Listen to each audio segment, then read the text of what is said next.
Ladies and gentlemen, welcome to another episode of Neptunes Sunday. It's your boy, V Moss. I'm a huge fan of Entourage. So, for those of you who don't know, this year was the 20th anniversary since the show debuted on HBO. Since I missed the anniversary, I wanted to make sure I didn't forget a chance to come out here and talk about the music on the 20th anniversary. Perfect timing this week though, because they actually released a trailer for a new show called Ramble On, which is from the creator of Entourage, Doug Ellin, and also features stars from the show, Kevin Dillon and Kevin Connolly, who you will know as Johnny Drama and E from the Entourage series. This show coming up, Ramble On, follows some Hollywood stars that they're looking to reinvent their careers in the podcast world. Also, big names, Charlie and Martin Sheen are on the show, so excited to see what that looks like. Excited to see when that comes out. But timing of it made sense for me to hop on and do this episode since I missed the anniversary this summer. So I wanted to talk about Entourage and the music. Obviously, again, this is a Neptunes, this is a music podcast. Got to talk about how Scott Vener did such a great job with how much energy and effort and kind of detail he put into the music selection for the show. For those of you who don't know Scott Vener, LA guy, he actually got to be connected with Doug Ellin through Doug Ellin's wife, I think, while they were all at the University of Arizona. Years later, Scott Vener went to LA. Ellin told him to come to the house to watch a pilot he was working on. It was a pilot for Entourage. In the middle of watching it, Ellin is looking at Scott Vener and is like, "Why aren't you laughing?" And Scott says, "The music is so bad, I can't pay attention to the jokes." From that point on, Scott began to help Doug with the music for the show and officially became the music supervisor around like season 5 and 6. I know parts of the show are based off of, or loosely based off, Mark Wahlberg's life, but I think there's, pretty common knowledge that a lot of it has aspects of Doug Ellin's life kind of sprinkled in there as well. Just the way they describe the connection that they had, you kind of get the sense that that working relationship that Doug has with Scott is kind of represented throughout the show in Turtles entering into the music industry and being the manager for Saigon, the rapper who actually was a real rapper in real life. Especially the part where they're trying to use Saigon's music for Queens Boulevard. Like the way that Scott and Doug describe the process of them Scott sending that initial music to Doug for the show is very similar to how they kind of had Billy Walsh decided to use Saigon's music in Queens Boulevard. So I thought that was interesting, just listening to them talk about it on a podcast that they have and watching some of the episodes this week. Just wanted to talk about that kind of, you see some of the similarities or some of the characteristics of Scott kind of exemplified through Turtle. But obviously there's a connection between Scott and Pharrell. So I didn't really get a ton of detail about how their relationship was built. I know that most people watching this podcast or listening to this podcast will recognize that Scott is the co-host of Other Tone with Pharrell and Family. But apparently they met back in the early 2000s. I think Scott mentioned on the podcast as well that he randomly was in the studio for Drive Like It's Hot, if I heard that correctly, which I think is pretty cool. But in 2015, that's when they started Other Tone, and they've had a ton of like incredible guests and incredible episodes of the podcast, like Tyler, the Creator, Justin Timberlake, SZA, Vince Staples, Trevor Noah, and the late great Quincy Jones, just to name a few. But in 2017, Pharrell told Forbes, "Scott is my partner because he is like a fine-tooth comb for all things that are good musically. He just finds it. He finds it in a way that I have not been able to figure out. I don't even know what his method is, but whatever it is, it's super special, and I'm grateful to have him as part of my team."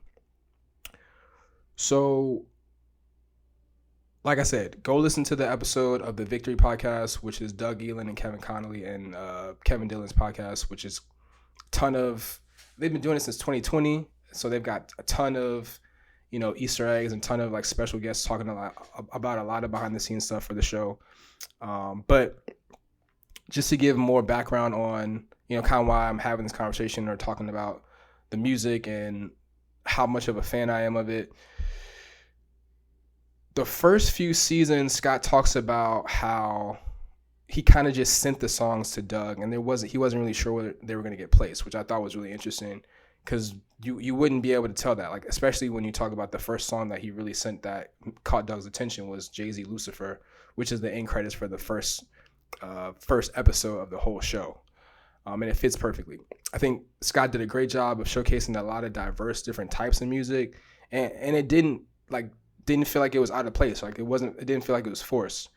You know, it was a balance of new and old music, especially from people who were either releasing products around the time that the episodes were coming out, which we'll get into in a second, or it was new artists that were really starting to buzz, especially when we think about the juxtaposition of when Entourage is at its peak around season 4, 5, 6. That's like heavy blog era. So like you do get to hear that some of those type of artists pop up in seasons 5 and 6, which I thought was really cool. Something else that they noted was just the way that Doug Ellin leans to be more of a classic rock guy. So for Scott to bring, some of the hip hop side to it and be intentional about picking some songs where he had to get creative with how he played the song or had to use an instrumental. So you could use it in a scene where the guys are talking, but you wouldn't lose the vibe of the music because the lyrics would interfere with the dialogue. So just the attention to detail for that, like, you got to give Scott his credit for that.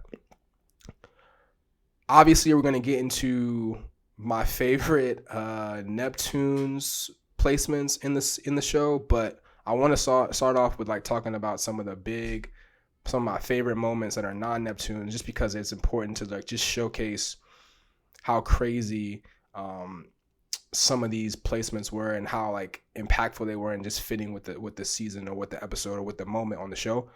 One of my favorites was season 2 when they're going to Sundance. Obi Trice, They Want to Know, which was a dope song at the time. It was cool that Scott said that this is the only song that they've used that was both the intro song and the end credit song, which I thought was really dope. Season 6 finale, when E and Sloan are about to go get on the airplane and he drops Jay-Z In My Lifetime remix, What's the Meaning of Life? Like, that was beautiful. Flying off into the sunset on the jet, like, that is one of my favorites for sure. Season 7 is like is a polarizing season for Entourage fans because of its darker tone. And Scott actually said on the episode of the podcast, like, he actually appreciated that he got to expand his, the types of music that he was calling on for this season specifically because it had a darker tone. But it had 2 of my favorite placements just because of the vibe of that season and the vibe and the state of mind that Vince is in. That's when Vince was on drugs. He was dating a porn star. It was chaos. But the first episode, he ends with Gangstars Above the Clouds, which is like right after Vince crashes trying to do his own stunt. And he has a car crash and people are worried about him and thinks he's like got a concussion or something. So Above the Clouds is fitting there. There's another episode in that season where he's like jumping out of an airplane, and Scott used MIA's Space, which, like, he said on the podcast that at that point that song hadn't even been released yet, so people thought that they made that song for the show, which was really dope. So say what you want to say about season 7. It has some really important moments for the show as a whole, and has some really important music moments that Scott did a great job with in season 7. But hands down, there's no question, the most important and the highlight in terms of music placement, music artist cameo is season 4, second to last episode of season 4 with Kanye. So this is the end of the season where they're trying to get to Cannes Film Festival. This whole episode, they're struggling. Airports closed, can't get a flight. Kanye comes and saves the day, and they end up getting on the flight with him. And the end credit song is Good Life. But Kanye fans, maybe some Entourage fans, but more importantly, diehard Kanye fans will notice that that's not the same version of Good Life that got played on the album. It's a different version. By the time when they were recording this and getting this all set up, the final version was not done yet. This episode came out August 26, 2007, and we know the album didn't drop till like 2 weeks later, September, I guess that makes sense too, September 11, 2007. So people are like, where can they find this other version? I don't know. I've never heard it. I've actually never tried to find it, but like, it is really dope. And people who are fans of music and people who are fans of Kanye, and if you're a fan of Entourage and you've seen that episode, you know immediately that's Good Life, but that's not the same Good Life that we heard on the Graduation album. So some of my favorite moments, that's actually like just the most iconic one, I think. I mean, obviously Kanye being in it adds another layer to it, because he's actually like not just the placement of his song, he's actually got a cameo in it, which he does very peak 2007 Kanye. It's a different vibe, but I think he does a great job. But moving into the Neptunes one, I'm just gonna run through my favorite 5, and there's not really any particular. I mean, part of it is because I like the songs. Part of it is just because I felt like these songs fit the moment. But these are my top 5 Neptune songs placements in Entourage, any of the seasons in the movie. So at 5, it is Lupe Fiasco, I Gotcha. This is from season 3, episode 10, I Want to Be Sedated.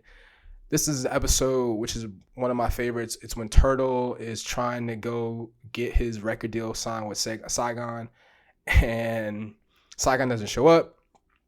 And so this song transitions in between Turtle sitting in the office with the record exec, and the exec saying, you got to the end of the day to find Saigon. And Turtle's face is just like dumbfounded, because he's like, I don't know what to do. 4 count for I Gotcha drops, and then it switches into a scene of E walking into Ari's new office, which was a dope moment. So I love the placement of it. Lupe was bubbling in that time around summer 2006. Food and Liquor was about to drop, or I don't know if it had dropped already. Maybe it was about to drop, but dope placement. I really appreciate it and I really enjoyed. That's one of my favorite Neptune songs of all time. So just having that be in the show, obviously one of my favorite shows of all time, was dope. All right, number 4 spot, T.I. Freak though. This is from season 2, Neighbors.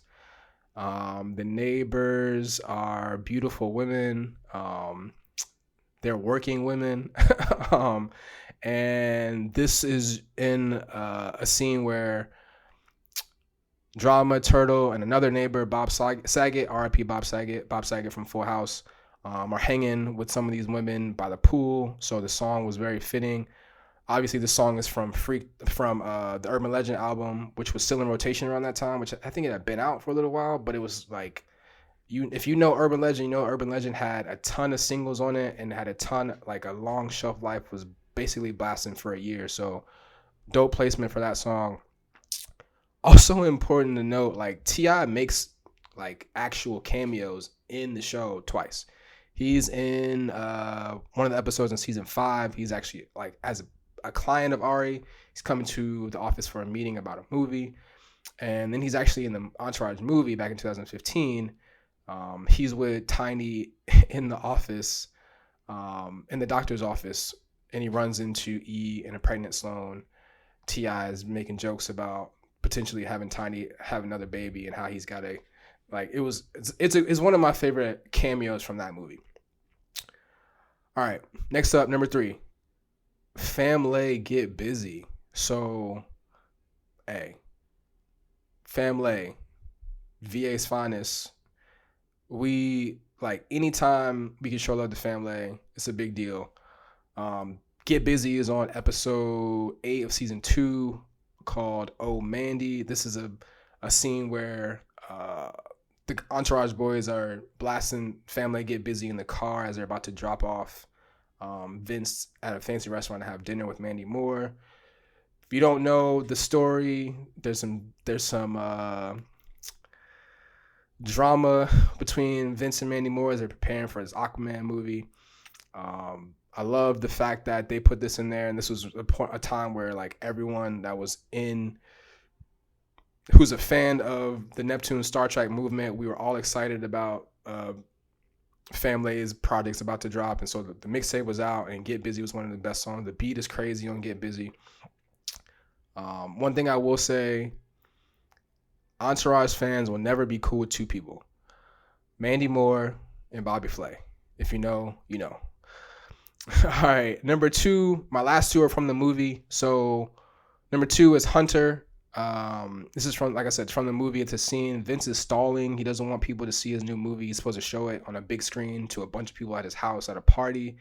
So to distract the guests, he points out that Pharrell, who's accompanied by Scott Vener, ironically, walk in and he pressures Pharrell to do a song, and then they drop Hunter. So kind of insinuating that Pharrell's about to perform Hunter, which was dope because this is about the time, probably the time when they were filming this. This is when Girl had probably been out for a little while, but Hunter is from the Girl album. There's also, and this is not in the ranking, but I wanted to mention because I'm talking about the movie. There's also a point in the movie around closer to this scene, like it kind of kicks off the party scene where they dropped Snoop, Peaches, and Cream, which is from the Bush album. So obviously the relationship between Scott and P is important to have those different music featured in the movie, but also have Pharrell be in the movie himself. It's a big deal. Okay, the number one Neptunes moment in Entourage is in the movie. Quintessential Ari Gold scene. He's taking a helicopter to go crash a meeting with the movie studio execs who are basically trying to fire him because of some beef that he has with the studio financier and his son. So of course, Ari's on the helicopter, and Scott chose to use Super Thug because the helicopter is a big part of that song. It helps it be one of the most recognizable Neptune songs of all time. When you hear that helicopter sound, we found Manuel Noriega. So that's one of my favorites. Just the way that it's shot, the way that the song is used is dope. Obviously, that's like one of the most classic Neptune songs of all time. So to have that be featured in an Entourage movie in that way was special. So shout out to Scott Vener. Really appreciate, what he's done for the culture in terms of, incorporating and like on the big screen in this way, like Entourage movie, but also Entourage the show. And he also did music for Ballers and How to Make It in America. So like that's just another way to help continue to preserve like the music and have the music touch different audiences. Like he talked about on the podcast episode. So like when they would play older music, whether it was hip hop or whether it was rock and roll, like younger generations that were watching the shows would Shazam it and feel like, oh no, this is a cool song. And then they would discover something they never heard before. And so like the streaming numbers or the download numbers or whatever for those songs would go up. So just like that impact and like not taking for granted the fact that the music in the show, the music in the movies, like makes a difference for both the quality and the effectiveness of the scene in the movie, but also, giving the music new life, which I think is really dope. So go check out, like I said, Scott Vener's episode of Victory the Podcast with Doug Ellin, Kevin Dillon, and Kevin Connolly. I'll put the link in the description. Entourage fans, hit me up, comment, let me know what you think. Are there other songs that you liked that you thought were really dope moments? Are there any other Neptune songs that you thought were dope moments? Hit me up in the comments. Again, appreciate everybody listening. Catch y'all next Neptune Sunday.